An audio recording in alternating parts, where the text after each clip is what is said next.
আপনি কি মাসে ৫০,০০০ টাকা ইনকাম করতে চান? আজ আমি এমন ৩টি বাস্তব উপায় বলব, যেগুলা ঠিকভাবে করলে আপনি ঘরে বসেই প্রতি মাসে ৫০ থেকে ৬০,০০০ টাকা ইনকাম করতে পারবেন। কোনো ধোঁকাবাজি না, একদম রিয়েল গাইডলাইন। পয়েন্ট ১, স্কিল শিখে ফ্রিল্যান্সিং। প্রথম উপায়, ফ্রিল্যান্সিং। ধরেন আপনি graphic design, video editing, digital marketing বা কন্টেন্ট রাইটিং জানেন, তাহলে ফাইভার, আপওয়ার্ক বা মার্কেটপ্লেসে কাজ পেয়ে যান। শুধু একটা স্কিল শিখুন, ইউটিউব বা কোর্স করে। দিনে ৪ ঘন্টা সময় দিলেই মাসে ২০ থেকে ৬০,০০০ টাকা ইনকাম সম্ভব। একজন লোক শুধু কন্টেন্ট লিখে আপওয়ার্ক থেকে মাসে ৮০,০০০ টাকা ইনকাম করছে, ভাবা যায়? পয়েন্ট ২, স্মার্টফোন দিয়ে ডিজিটাল কাজ। দ্বিতীয় উপায়, স্মার্টফোন ইউজ করে ইনকাম। আপনি এখন স্মার্টফোন দিয়েই ফেসবুক পেজ বা ইউটিউব শর্টস বানাতে পারেন।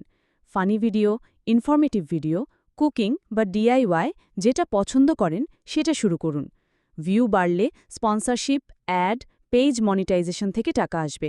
একটা ফেসবুক পেজ প্রতি মাসে ৩০ থেকে ৫০,০০০ টাকা ইনকাম করে, শুধু রান্নার ভিডিও দিয়েই। পয়েন্ট ৩, ছোট ব্যবসা আইডিয়া। তৃতীয় উপায়, ছোট ব্যবসা শুরু করা। ধরেন আপনি টঙ্গী এলাকায় থাকেন, আপনি জামাকাপড় কিনে এনে ফেসবুকে লাইভে বিক্রি করতে পারেন, অথবা হোম ডেলিভারি খাবারের ছোট ব্যবসা করতে পারেন। ভালো সার্ভিস দিলে দিনে ৫০০ থেকে ২,০০০ টাকা ইনকাম করা সম্ভব, মানে মাসে ৩০ থেকে ৬০,০০০ টাকার মতো। বন্ধু, সফল হতে গেলে স্কিল, সময় আর চেষ্টা, এই ৩টা লাগবেই। আজ থেকেই শুরু করুন, নিজের ইনকাম নিজেই বানান। ভিডিও ভালো লাগলে লাইক দিন, বন্ধুদের সাথে শেয়ার করুন, আর এমন আরও ভিডিওর জন্য ফলো করুন।